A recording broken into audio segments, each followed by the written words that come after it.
Bonjour à tous. Que la paix, la miséricorde et la bénédiction de Dieu soient sur vous. Une âme qui écoute le tentateur ne veut pas voir ses défauts. Et voilà, on entre directement dans le cœur du sujet avec cette phrase, assez percutante. C'est vraiment le point de départ de notre exploration aujourd'hui. Elle est tirée de l'œuvre Risaleh Inour. Notre idée, c'est de décortiquer ça ensemble. Pourquoi est-ce si difficile, au fond, de voir ses propres imperfections?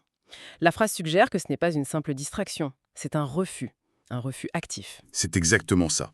Le texte, il suggère que cet aveuglement n'est pas du tout une ignorance passive. C'est un mécanisme de défense, et un mécanisme très très actif.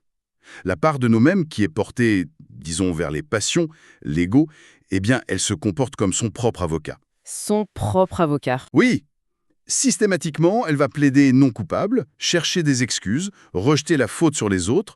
Enfin, elle va tout faire pour garder une image d'elle-même qui soit flatteuse. C'est un regard de pure complaisance qui bien sûr interdit toute remise en question. L'image de l'avocat est très très parlante. On se trouve des excuses, on minimise. C'est un réflexe quasi universel en fait.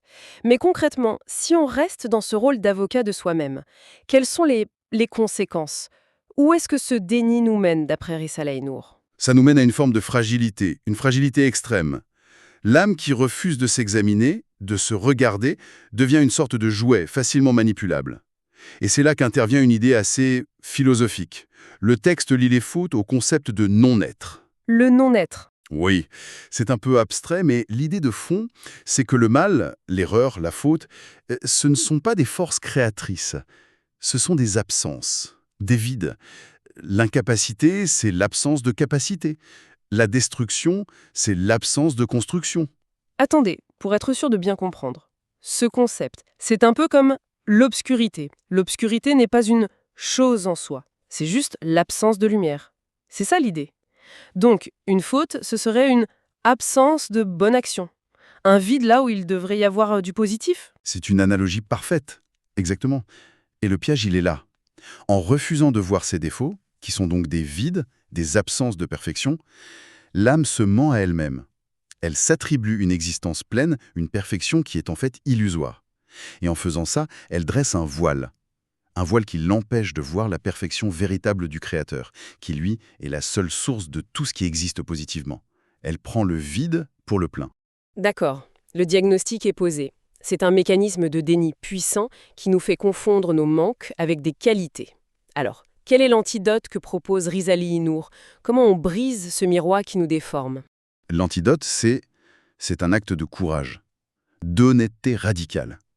Il faut cesser d'être son propre avocat pour devenir, disons, un observateur impartial de soi-même. Le texte décrit un cheminement en plusieurs étapes. C'est presque un protocole de guérison spirituelle. Un protocole de guérison, j'aime bien cette idée, ça rend la chose très concrète. Alors, quelles sont ces étapes? Il y en a 4 et elles s'enchaînent de manière très logique. Premièrement, voir sa faute. La regarder en face, sans détour.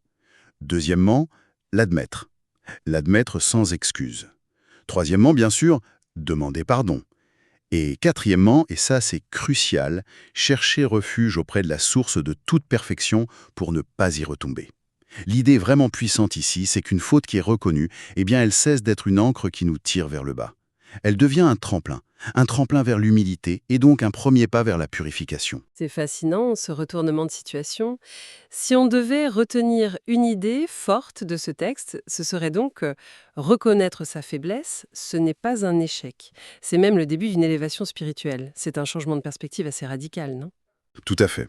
Et ça redéfinit la relation de l'être humain au divin, à sa racine. L'essence de la spiritualité, dans cette optique, ce n'est pas de prétendre être fort ou parfait, c'est de reconnaître son impuissance, son dénuement, ses imperfections, et de les présenter au seuil divin. C'est en reconnaissant son propre vide qu'on témoigne de la plénitude infinie du Créateur. L'aveu de sa faiblesse devient alors la plus grande des louanges à la perfection divine. Ce n'est plus un abaissement, mais le seul véritable acte de grandeur possible pour l'être humain. Après avoir exploré ce combat intime, une question demeure.